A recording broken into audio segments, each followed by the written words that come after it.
పోటీగా చేయడానికి పోటీ సార్, మాస్ మహారాజ్తో పోటీ ఏంటి sir, is the boss of the masses. So మాది ఒక చిన్న చిత్రం, ఒక క్యూట్ ఫిల్మ్. సో అందుకే ఆయన ముందు కాకుండా, ఆయనతోనూ కాకుండా, ఆయన సినిమా అయిపోయాక ఒక చిన్న రిలీజ్ సార్. ఆయన సినిమా ఒక 1000 థియేటర్లు రిలీజ్ అయితే మన సినిమా ఒక 100-200 థియేటర్లు రిలీజ్ అవుతుంది. సో పోటీయే లేదు. So we love mass Maharaj. నేను ఆయనకి పిఆర్గా పనిచేశాను, ఆయనతో ఒక సినిమా కూడా తీయాలనుకున్నాను. సో అందుకే ఏది లేదు. 9th is solo date. మీరు ఈ సినిమా రిలీజ్ చేయాలనుకున్న ఫిలిం ఛాంబర్ అంటే రియాక్షన్ ఏంటండి? ఏం లేదండి, నేను అంటే పీపుల్స్ మీడియా వారు కూడా, మారుతి గారు పీపుల్స్ మీడియాలో సినిమా చేస్తున్నారు, రాజాసాబ్ అందరికీ తెలుసు. ఆ సినిమాకి నేను క్రియేటివ్ ప్రొడ్యూసర్. సో అందరికీ, వివేక్ గారికి, విశ్వ గారికి చెప్పి వారి అనుమతితోనే సార్ మేము ఇలా చేసుకుంటున్నాం ఒక చిన్న రిలీజ్ అంటే they also happy. Okay, so మా మధ్య ఫ్రెండ్లీ ఇది ఉంది కాబట్టి ఎవరికి ఏ ప్రాబ్లం లేదండి. మీరు బేబీ ప్రెస్ మీట్లో మాట్లాడుతూ నా లైఫ్లో చాలా బ్రేకప్లు ఉన్నాయి, అవి చెప్పుకుంటూ పోతే పెద్ద లిస్ట్ అవుతుంది అన్నారు. అవునండి. మీలో రియల్ లవర్, ట్రూ లవర్ ఎంతవరకు ఉన్నారు? అంటే ఇప్పుడు నాలో అబ్బాయిల్లో ప్రతి ఒక్కళ్ళు ట్రూ లవర్ ఉంటారు. అసలు అబ్బాయిలంటేనే ట్రూ లవర్స్. హాయ్ ఎస్కన్ గారు. Hi sir. హాయ్. ఈ వీకెండ్కి మీరు అన్నట్టు ఫస్ట్ ఆప్షన్ ఏగలు ఉంటుంది, అలాగే రజనీకాంత్ గారు గెస్ట్ రోల్ చేసిన లాల్ సలాం కూడా ఉంది. అయితే మీరు ఈ వీకెండ్ విన్నర్ ట్రూ లవర్ అని అనౌన్స్ చేస్తారు కదా, విన్నర్ అండి. అంటే ప్రేమను గెలిచి విజేతని, అదేదో box office winner hearts of. Hi, Mani. Hi, sir. Some of the friends are saw in the Chennai film. Okay. So there is a very lovely film. They say that most of the is a, like some of they saying that is true incidents are there. If there is any true incidents, and not particularly true incidents, sir. But it is just an observation about so many incidences. Not one particular incidents. It is literally a case study of how modern day relationships occurring. It is not particularly one particular incident. It's like a detailed study of so many people's lives. So దాంట్లో ఉన్న common point తీసేసి ఈ screen play అండి, not particularly. Congrats. That's good. Thank you so much. ఎస్కెన్ గారు sir, అంటే actually Tamil eagle cinema వాళ్ళకి సంక్రాంతి నుంచి వెనక్కి వచ్చారు కాబట్టి వాళ్ళు సర్వోదయంగా ఎలా వచ్చారు, సో వాళ్ళకు కూడా మేము కూడా మాకు ఇస్తారు. ఆ రోజు అన్ని థియేటర్స్ మాస్ మహారాజ్ ఈగిల్ ఉండాలని చెప్పి వాలంటీర్గా మేము మా చిన్న release, but as a token of gratitude అన్నట్టు. సో మేము 10th రిలీజ్ చేయాలని కోరుకున్నాం. అది best. Thank you. Maruti sir, అంటే అక్కడేమో లవరు, ఇక్కడేమో ట్రూ లవరు. అంటే అక్కడ మీద ఇంకొంచెం ఇక్కడ ఎక్స్ట్రా పే చేస్తే బాగుంటుందని ఇంకొంచెం యాడ్ చేసి, అలా ఏం లేదండి. అంటే లవర్ అనే టైటిల్ ఇక్కడ ఆల్రెడీ రిజిస్టర్డ్ అయ్యింది. ఓకే, అది యాజ్ ఇట్ ఈజ్ చేయలేమంటే అక్కడ జస్ట్ ఆ స్పాట్లో థాట్ వచ్చింది ట్రూ లవర్ అని పెడితే అని. అది చెప్పాను, అది ఉంది, రిజిస్ట్రేషన్ చేసుకోవచ్చు అన్నారు. ఇక అందుకని ట్రూ లవర్గా రిలీజ్ చేస్తున్నాం అంతే. సార్ డార్లింగ్ ఫ్యాన్స్ కోసం ఏదైనా ఇంట్రెస్టింగ్ లీక్? ట్రూ లవర్ అంతే.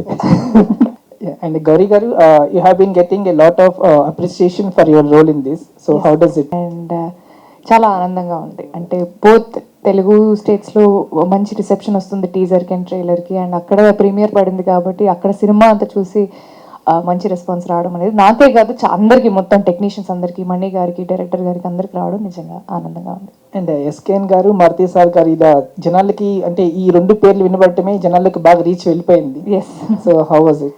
ఇట్ వాస్ వెరీ ఎక్సైటింగ్ అండి. అంటే ఒక సినిమా రిలీజ్ అయ్యే 3-4 వారాల ముందు వరకు మాకు తెలియదు సినిమా తెలుగులో వస్తుందని. బట్ నిజంగా సార్ వాళ్ళిద్దరు సినిమా చూశారు అని తెలియంగానే నిజంగా I felt very happy. And నిజంగా ఎస్కేఎన్ గారు కూడా నాకు కాల్ చేసి చెప్పారు, ఇలా I watch the film, I really loved your work and everybody's work in the film and we are very excited to release it in the Telugu states అని. So అంతకంటే మాకు ఇంకేం అదృష్టం ఉంటుందండి. Very happy. All the best అండి. ఇది అందరి స్టోరీలో కనిపిస్తుంది. Waiting for the experience. Manikaran గారు, hi. Here. Yes, you have started as writer. 2012 I directed one film for festivals. So అది సో చాలా మంది పెద్ద పెద్ద హీరోస్తో వర్క్ చేశారు కదా తమిళ్లో. సో ఫర్దర్ డైరెక్షన్ ఛాన్స్ ఏమైనా ఉన్నాయి వాళ్ళతోటి? I never tried directing a star because it's a huge responsibility and it needs so much mental stability. నాకు అసలు అంత ఇప్పుడు అంత ఎక్స్పోజర్ ఏమి కాదు. కానీ I actually had to direct a film during lockdown, but since J-Beam happened, I had to postpone it. So most probably next year I'll do. I think advance congratulations. ரொம்ப பெரிய ரெஸ்பாన్స్ வந்துச்சு தமிழில். అండ్ మీరు ఇప్పుడు actually Maruti గారు, మీరు దర్శకుడిగా ఎన్నో ప్రేమ కథ చిత్రాలను అందించారు తెలుగు వారికి. ఈ సినిమాను తమిళ నుంచి తెలుగులోకి మీరు తీసుకురావడానికి రీజన్ మీకు అంటే ఏం నచ్చింది ఇందులో మీకు? ఇందులో బేసికల్లీ నాకు అంటే అబ్బాయిల్లో ఉండే పొసెసివ్నెస్ని బాగా ప్రజెంట్ చేశారనిపించింది. అంటే మన తెలుగు సినిమాల్లో కూడా అలాంటి పాయింట్ ఇంతవరకు రాలేదు. అంటే ఆ పొసెసివ్నెస్ ఇవాళ ఉన్న ట్రెండ్లో అంటే అమ్మాయిలకి ఒక నలుగురు ఫ్రెండ్స్తో తిరగడం క్యాజువల్ అవ్వచ్చు, ఇంకోటి అవ్వచ్చు, కానీ నిజంగా ఒక రియల్ లవర్ అనేవాడు వేరే వాళ్ళతో తిరుగుతున్నప్పుడు ఇతన్ని అవాయిడ్ చేస్తున్నప్పుడు పడే పెయిన్, ఆ బాధ, అదంతా అసలు డైరెక్టర్ చాలా యాక్యురేట్గా తీసాడనిపించింది. అది చాలా కొత్తగా అనిపించింది. అది డెఫినెట్గా చాలామంది యూత్కి, ఈ సాఫ్ట్వేర్ పీపుల్కి అందరికీ కనెక్ట్ అవుద్ది అనిపించింది. ఎందుకంటే నేను 2005లో మేము యాక్చువల్గా ప్రేమిస్తే సినిమా తెలుగులోకి నేను సంతోష్ సురేష్ గారు కలిసి చేశాను అనమాట. అప్పుడు అంతే కాదల్ సినిమా అప్పుడు నేను ఫిల్మ్ అరవింద్కి కో ప్రొడ్యూస్ చేసినప్పుడు దాని తర్వాత కాదల్ సినిమా దాని నుంచి దాని తర్వాత యాక్చువల్గా కాదల్ సినిమా డివిడి చూసి అసలు చాలా బాగుంది సినిమా, ఇది ఎందుకు తెలుగులో చేయకూడదు అనే ఒక థాట్ వచ్చి ఆ సినిమాని చెన్నైలో మదురైలో జరిగిన ఓ యథార్థ సంఘటనని ట్యాగ్ వేసి అప్పుడు చేసాం. అది ఎంత పెద్ద హిట్టో మీ అందరికీ తెలుసు. దాని తర్వాత అట్లాగా మళ్ళీ తమిళ్లో రాగా చాలా మంచి సినిమాలు తీస్తున్నారు. కానీ యాక్చువల్గా అది మనం వెళ్ళి కొనుక్కునే లోపే అది అయిపోతుంటుంది సంథింగ్. మళ్ళీ అలాంటి ఆపర్చునిటీ నాకు చాలా రోజుల తర్వాత ఈ సినిమా ద్వారా వచ్చిందనమాట. ఈ సినిమా డీటెయిల్స్ చేసిన ఉదయ్ గారు మంచి ఫ్రెండ్ నాకు. ఆయన ఫోన్ చేసి సార్ ఒకసారి సినిమా చూడండి, మీకు నచ్చితేనే చేయండి అంటే చూసిన తర్వాత ఎగ్జైటెడ్ అనమాట. డెఫినెట్గా ఈ సినిమా మంచి సినిమా. మన పేరని కాదు, ఆడియన్స్కి కూడా మన థాట్ ప్రాసెస్ ఇలా ఆలోచిస్తాడు, ఇతనికి ఇది నచ్చుతుందని అనేది కూడా ఒకటి ఇందులో మా స్వార్థం కూడా ఉంటుంది. దాని గురించి నాకు చాలా నచ్చి ఈ సినిమాని ముందు తీసుకురావడం జరిగిందనమాట. అది థ్యాంక్ యూ. యా మణికంద్ గారు, one more question I have forgot right. Yeah real లైఫ్లో మీరు ట్రూ లవరా లేదంటే? ఎవరైనా ట్రూ లవర్ అన్న, అందరూ ట్రూ లవర్సేగా. ఎస్కేఎన్ గారు హియర్. యాక్చువల్లీ మీకు తెలుగు ఆడియన్స్ మీద ఎందుకు ఇంత కక్ష సాధింపు అంటే, ఫస్ట్ బేబీ తీశారు, వైష్ణవి ఇలాంటి అమ్మాయిల జోలికి వెళ్ళకూడదు అని చెప్పి ఒక ఎగ్జాంపుల్. ఈ సినిమా తీశారు, దానికి రీజన్స్ ఏంటి? ఇక్కడ నుంచి 3 నెలలకు ఒకసారి అవుతాం. అండ్ విశ్వసనీయ సమాచారం ఏంటంటే హిందీ బేబీలో మీరు విరాజశ్విని రోల్ చేస్తున్నారంట కదా. మొన్నే చెప్పాను నేను చేయాలంటే అలాంటివి చేస్తాను, మళ్ళీ ఎప్పుడు ఎందుకు రిపీట్ చేయడం, నేను అలాంటి ఏం చేయట్లేదండి. Thank you. Okay, waiting for your performance on big screens. Thank you.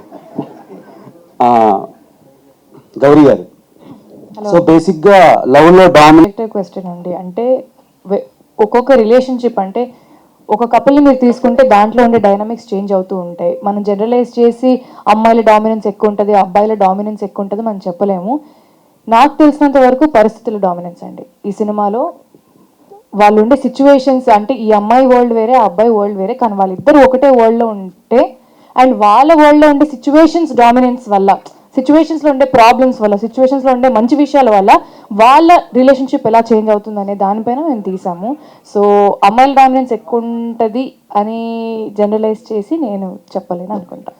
Gouri Priya గారు, చాలా రియలిస్టిక్ అప్రోచ్ ఉన్న లవ్ స్టోరీస్ తక్కువగా చూస్తుంటాం. అంటే అందులో ఇది ట్రూ లవర్ ఒకటిలా అనిపిస్తుంది. సాంగ్స్ కానీ టీజర్స్ కానీ చూస్తున్నాం. మీ పెర్ఫార్మెన్స్ విషయానికి వచ్చేసరికల్లా మీకు ఎంత స్కోప్ ఉంది, అంటే మీరు ఎంత బెటర్ అయ్యారు ఈ ట్రూ లవర్ తర్వాత? డెఫినెట్లీ అంటే ఇంతకుముందు నేను తమిళ్లో ఒక వెబ్ సిరీస్ చేశాను, మోడర్న్ లవ్ చెన్నై అని, అమెజాన్ ప్రైమ్లో ఉంది అది.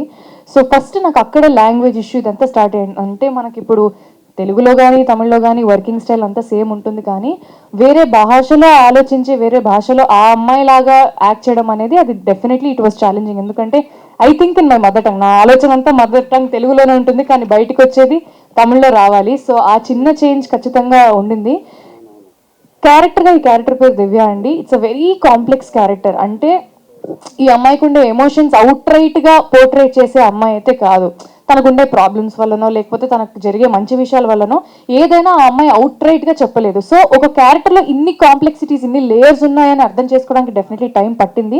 అండ్ అది పోర్ట్రేట్ చేయడానికి నిజంగా మా డైరెక్టర్ గారి help and of course Manikandan గారి హెల్ప్ చాలా ఉండింది. ఎందుకంటే ఇట్స్ నాట్ ఈజీ. అంటే మీరు న్యాచురల్గా తీసారని చెప్తున్నారు, కానీ న్యాచురల్గా తీయడం చాలా కష్టం అండి. న్యాచురల్గా ఏ ఉంటాయని మేము కూర్చొని నోట్స్ రాసుకొని ఇలా చేస్తే న్యాచురల్గా ఉంది, ఇలా చేస్తే ఆర్టిఫిషియల్గా ఉందని మేము బుక్లో రాసుకొని చేసి చూసుకొని అప్పుడే మేము దాన్ని తెరకెక్కించాము. సో ఆ ఎఫర్ట్ ఖచ్చితంగా ఉండింది, కానీ ఇట్ వాజ్ అ బ్రీజ్ అండి. మారుతి గారు, good afternoon sir. Hi. Hi అండి. సరే, అంటే ఒక ఈ రోజుల్లో లాంటి ఒక లవ్ స్టోరీస్ కానీ ఎక్స్పెక్ట్ చేయొచ్చా? నాకు తీనిచ్చే అవకాశం వస్తే మిమ్మల్ని ఎవరు సార్ ఆపేది? అలా కదా, ఇప్పుడు మనకి ఉండే రెస్పాన్సిబిలిటీస్, ఎక్స్పెక్టేషన్స్ అని కాదు. అంటే మనం ఏది ఎక్స్పెక్ట్ చేయమంటే అదే ఎక్స్పెక్ట్ చేస్తారు ఆడియన్స్. అది పక్కన పెడితే, బట్ ఇప్పుడు నిజంగా మీరు చెప్పినట్టు బడ్జెట్స్ బాగా పెరిగిపోయినాయి, ఇవన్నీ ఉన్నాయి. ఇప్పుడు ఏదన్నా ఒక కథ అనుకుంటుంటే అది స్కేల్ మారిపోతుంది. నెక్స్ట్ మనం ఇప్పుడు తీసుకున్న రెస్పాన్సిబిలిటీనే దాన్ని పర్ఫెక్ట్గా ల్యాండ్ చేయాలని ఆలోచిస్తాం. అంతేగాని ఇప్పుడు నాకు నిజంగా చాలా కథలు ఉన్నాయి. ఆ కథలని ఎవరు తీస్తారో, ఎలా తీస్తారో, ఎవరన్నా తీస్తే బాగుండని నేనే అనుకుంటున్నా. అవి స్క్రీన్ మీద వస్తాయని.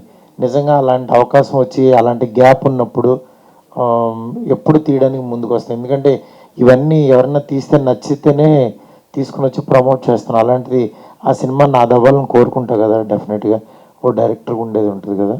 కథలు ఇవ్వడానికి రెడీగా ఉన్నారు సార్? ఎందుకేమైనా హ్యాపీగా ఇస్తాను. మారుతి గారు, ట్రైలర్ చూస్తే ట్రైలర్లో కొన్ని అంటే డైలాగ్స్ హార్ట్ హీటింగ్ ఉన్నాయి. చెత్తన కొడుకులు అని, లేకపోతే ఎర్రు అని. సో ఈ డైలాగ్స్ అన్ని తెలుగు కోసం కొన్ని ఎగ్జిక్యూట్ చేశారు, లేదా ఒరిజినల్లో కూడా అయ్యే ఉన్నాయి? అసలు తమిళ్లో ఇంకా 34 ఉన్నాయి అట్లాంటివి. ఈ తెలుగులోకి వచ్చేసరికి అతను చాలా కేర్ తీసుకుని అతను తగ్గించుకుని ఒక 12కో దేనికో, అంటే ట్రైలర్ టీజర్ అంటే ఆ బీప్ సైడ్ ఆ ఎయిర్ కాబట్టి. కానీ మూవీకి వచ్చేసరికి అక్కడక్కడ ఒక 12-10 చిన్న బీప్స్ ఉంటాయి. ఎందుకంటే అవి నిజంగా ఇబ్బందికరంగా ఉంటే అవి డెఫినెట్గా సెన్సార్ యాక్సెప్ట్ చేయదు. దాన్ని తగ్గట్టుగానే తీసుకొస్తున్నాం. మణికందన్ గారు సార్, ఇక్కడ గుడ్ నైట్ మూవీ చేశారు, అందులో ఆల్సో యూఆర్ ఏ లవర్, అందులోనూ పెయిన్ తీసుకున్నారు, ఇక్కడ పెయిన్ తీసుకున్నారు, but 2 different contrast things. So రెండిట్లో చేయడంలో which you felt difficult and ఏది రియలిస్టిక్గా ఉండింది దగ్గరగా? రెండో రియలిస్టిక్కే, కానీ ఇందులో కొంచెం కష్టం అంటే ఇదే. ఎందుకంటే to be in that aggressive mode for 8 continuous hours is really taxing, because I had to force myself to be as a violent, aggressive guy for 8 hours, and after the pack-up I couldn't come out of it. So I used to get so much of headache for that, and even after completing the film, even after completing the dubbing also, the hangover of the character is still lingering in the mind. So it was really difficult for me. SKN గారు, మొన్న Allu fans అందరి ముందు ఉల్లు సిరీస్లు గురించి అలాంటి పాత్రల కోసం ఈ స్టేజ్ ఎక్కే ముందు ఫ్రెండ్ అడిగితే మంచి ఫ్యామిలీ రిలేషన్స్, కుటుంబ బాంధవ్యాల గురించి, వాటి గ్రేట్నెస్ గురించి ఉంటుంది యాప్ లో అని చెప్పారండి. కుటుంబ సంబంధాలు కాదు సార్, లైంగిక సంబంధాల గురించి, తర్వాత ఇల్లీగల్ అఫైర్స్ గురించి ఉంటాయి అందులో. డిజైర్స్ కోసం అవన్నీ ఉంటాయి. నాకు తెలియదండి, నాకు ఫైర్ తెలుసు, ఎఫ్ఐఆర్ తెలియదు. అందులో డిజైర్స్ ఉంటాయి సార్. తెలియదండి డిజైర్స్. అందుకే మీరు అలా స్టేట్మెంట్ పాస్ చేయడానికి రీజన్ ఏంటి? ఫ్యూచర్ లో మేము ఉల్లులో మిమ్మల్ని ఎక్స్పెక్ట్ చేయొచ్చు? రైమింగ్ బాగుంది, టైమింగ్ బాగుందని వాడాను తప్ప నాకు అలాంటి ముళ్ళు గుచ్చి యాప్స్ లోకి వెళ్ళాలని లేదండి. Thank you. ఓకే. మారుతి గారు, మీరు ఒక మంచి డైరెక్టరు, మంచి సినిమాలు తీస్తున్నారు. అయితే ఈ సినిమాకి సంబంధించి ప్రమోషన్స్ లో ఎక్కడ డైరెక్టర్ కనిపించట్లేదు. ఒకవేళ డైరెక్టర్ ఉంటే నెక్స్ట్ టీజర్ లాంచ్కి వచ్చారండి ఆయన. అక్కడ చెన్నైలో అక్కడ ఇంటర్వ్యూస్ ఇవ్వాలి కదా వాళ్ళకి, రేపు రిలీజు. అందుకని అక్కడ కొంతమందిని ఇక్కడ కొంతమందికి అలా షేర్ చేసుకున్నారు, మీరు ఆ ఇంటర్వ్యూకి వెళ్ళండి, వీళ్ళు ఇంటర్వ్యూకి వస్తారు అని. ఎందుకంటే ఇక్కడ ప్రమోట్ చేయడానికి మెయిన్ ఒకవేళ చేస్తే ఏ హీరోని చూజ్ చేసుకుంటారు అండ్ ఎందుకు? కాదు కదా, ఇలాంటి కథలు ఉన్నాయి అన్నాను. అంటే ఇవన్నీ ఏంటంటే ట్రెండ్ని బట్టి ప్రేమ మారిపోతూ ఉంటుంది. అంటే ప్రేమ మారదు, కథలు మారుతుంటాయి. నా దగ్గర ఉన్న కథలు అప్పుడు దీంట్లో ఉన్నాయి. బట్ ఇలాంటిది నిజంగా అలాంటి అవకాశం వచ్చి తీయాలని టైము అన్నీ దొరికితే తీస్తాను అని అన్నాను, అంతేగాని ఇప్పుడు తీస్తానని కాదు. అది ఎవరు ఏంటనేది ఆ రోజు నేను తెద్దాం అనుకుని డిసైడ్ అయితే ఆ రోజు ఎవరు ట్రిగ్గర్ అవుతారో వాళ్ళతో. Thank you. హలో మణికందన్ గారు.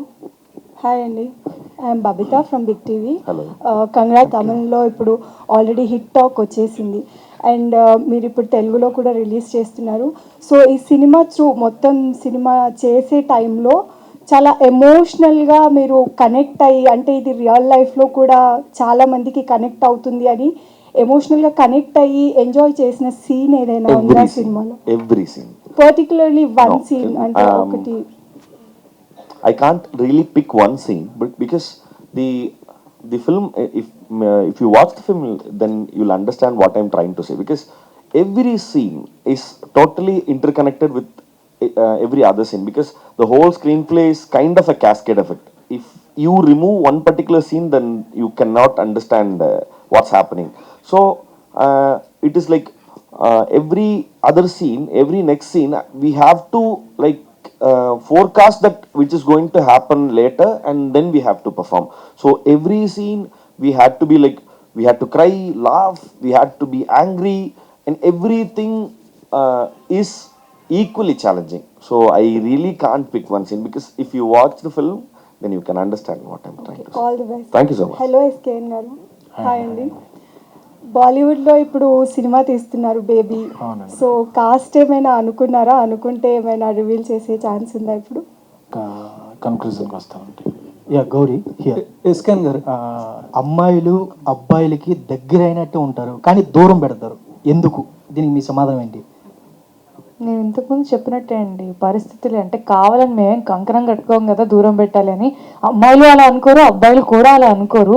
మేబీ వాళ్ళు ఉండే సిచ్యువేషన్స్ వల్లనే వాళ్ళు they behave the way they behave, అంతే. మారుతి గారు, మీరిద్దరు ట్రూ లవర్స్ కదా.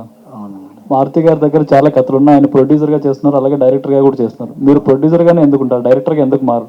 అవుతానండి, నెక్స్ట్ ఇయర్ అవుదాం అనుకుంటున్నాను. అంటే ఆయన కథలను మీరు డైరెక్ట్ చేసే అవకాశం ఉంటుంది? అంటే ఏం లేదండి, ఇప్పుడు ఉన్న డైరెక్టర్లు అందరూ నాతో వెక్స్ అయిపోయినప్పుడు నేనే డైరెక్షన్ చేస్తాను. Wish all the best. Thank you. SKN గారు, అంటే ఈ రోజుల్లో ఇట్లా ఎక్కువ మంది అమ్మాయిలను బాగా ఎంకరేజ్ చేస్తున్నారు. రీసెంట్గా మళ్ళీ అలేఖ్య హారిక గారిని కూడా తీసుకుంటున్నారంట కదా, ఎందుకు? దేనికి? నాకు హిందీ ఇంగ్లీషు పెద్దది ఎక్కువ రాదండి, అందుకే తెలుగు అమ్మాయిలు అయితే అప్రోచ్ ఈజీగా ఉంటుందని తెలుగు అమ్మాయిలు ఎంకరేజ్ చేస్తాను. తెలుగు మణికందన్ గారు,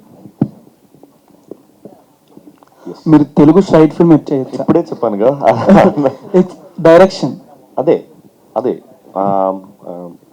ఒక స్టోరీ వచ్చినప్పుడు అందులో దాన్ని ఏమంటారు, రాయడం వల్ల ఒక ఫేస్ కనిపిస్తుంది రైటింగ్లో. గౌరీ ప్రియ గారు, సో రైటర్ పద్మభూషణ్. లేదండి, అయ్యో నాకు నిజంగా I have been lucky to get such beautiful scripts, and of course భగవంతుడి దయ వల్ల everything has been going very smooth.